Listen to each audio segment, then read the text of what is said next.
Do you believe in fate, Doctor?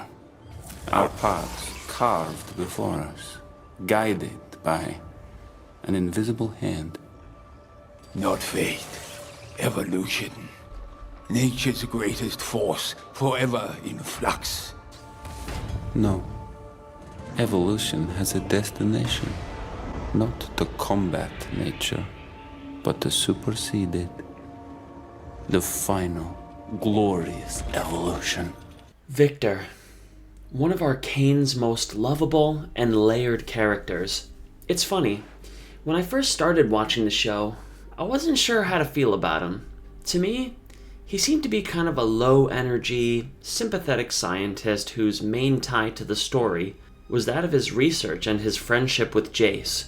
But as I watched more of Season 1, and especially as I dived into Season 2, he began to rise in rank for me in my character tier list, especially as someone who is a fan of mindfulness and basic philosophy. Now, keep in mind, I am just a YouTube video essayist who knows nothing, and who may get Viktor's character and reasonings for why he does what he does totally wrong. But I feel like I'm onto something with him that a lot of people seem to be missing or glossing over.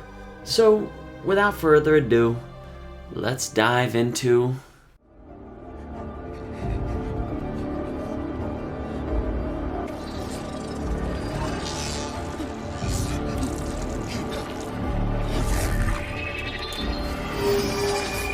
Viktor's character has always been one of compassion, but struggling with the idea of using the advancement of science with magic to help heal aspects of the world and the human experience. He has always been a character fixated on healing people's weaknesses, even that of himself in healing his own leg in the first season. And in the second season, when I watched him step out of the Hex Core and begin to heal the people of the underground, I began to become more intrigued at the direction his character was going. Was he going to be a great healer who would be the key to curing the world's ailments? Was he going to help our cast in the goal of uniting the worlds of Zaun and Piltover? These questions lived in my head rent-free, but what came next would truly shock me and immediately reminded me of some themes within the realm of spirituality that I had studied and gotten into in the past. Throughout human history and the course of spirituality in humanity, the idea of a collective consciousness has never been anything new. Whether it was Christianity's idea of us all following the same path toward rapture,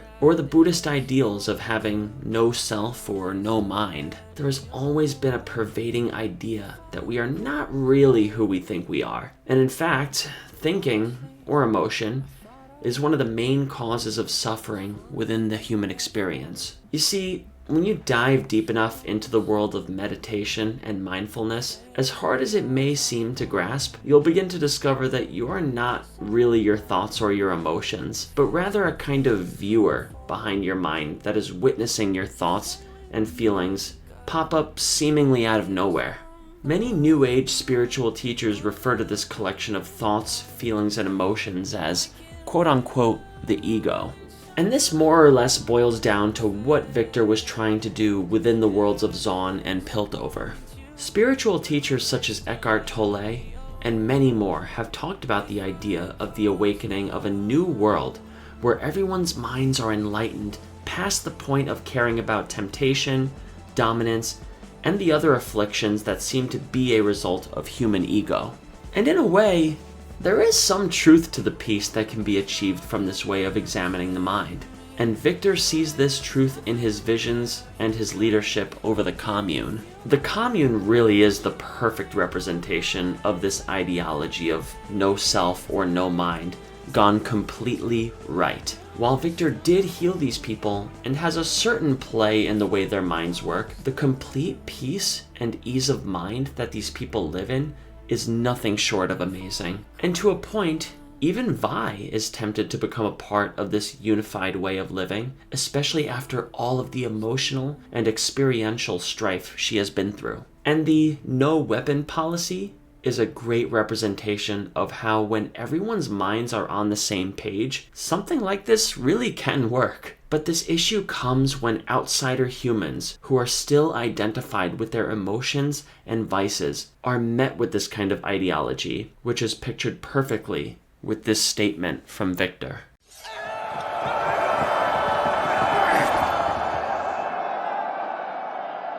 I understand now. The message hidden within the pattern. The reason for our failures in the commune. The doctor was right. It's inescapable. Humanity. Our very essence. Our emotions. Rage. Compassion. Hate.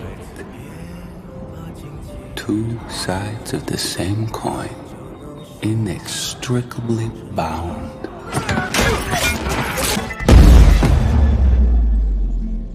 That which inspires us to our greatest good is also the cause of our greatest evil. But where Viktor goes wrong in these efforts is the use of violence, brainwashing, and force to implement the collective consciousness, which, as Jace sees into the future, is nothing short of a haunting and harrowing vision of the end of humanity. While in the spiritual world, this seemed like a beautiful vision, but was actually a devastating result in the physical world. And this is why Jace concludes what he concludes about Viktor's ideology. There is beauty in the imperfections and egos that humans hold. And while there may be harm and suffering caused as a result of such afflictions, this is the reality of the human experience that all will collectively go through. And on the other side of the coin, you essentially have complete peace and numbness to emotions and feelings. But it is a world devoid of any kind of love, tenacity, vigor, and connection. So that begs the question, who's right? And my answer is, I don't fucking know. Isn't that something? I can babble on and in a video essay about a League of Legends show and still not have any freaking answers. Well, actually, I'll just say this. There can be a balance here. Every human has an ego. All of those spiritual teachers, and even Viktor, yep, they have human egos too. And in fact, the execution of Viktor's domineering plan was an exact manifestation of his egoic desires. And there is a kind of beauty in the human ego and the emotions and experiences it goes through. But I still think that we as humans need to kind of curb and set boundaries with the ego at times. Because in its extreme, the human soul is capable of some truly devastating actions and ideologies that can make us threats to this world. In embarking upon spiritual practices such as meditation, breathwork, and introspection, and I'll even venture to say, some psychedelic substances done in moderation, there is a kind of waking up of the soul that can occur and manages to transcend the selfishness and hatred of our spirit. Each of us having our own beautiful personalities and aspirations and goals, while also being aware of the compassion and empathy that is present behind our minds at all times, and setting boundaries with our thoughts and actions after having transcendent experiences within ourselves. It's essentially like a wave. Sometimes we're on, sometimes we're off, but at least we know where we want to go. Viktor and Arcane, thank you for depicting one of the most intricate and sometimes confusing lessons of humanity and spirituality in such a visually stunning and relatable way. At the end of the day, love yourself, love each other, try to reach your goals, and if you don't, that's okay too. Appreciate this world we live in. Take a deep breath, enjoy the view, and enjoy this moment.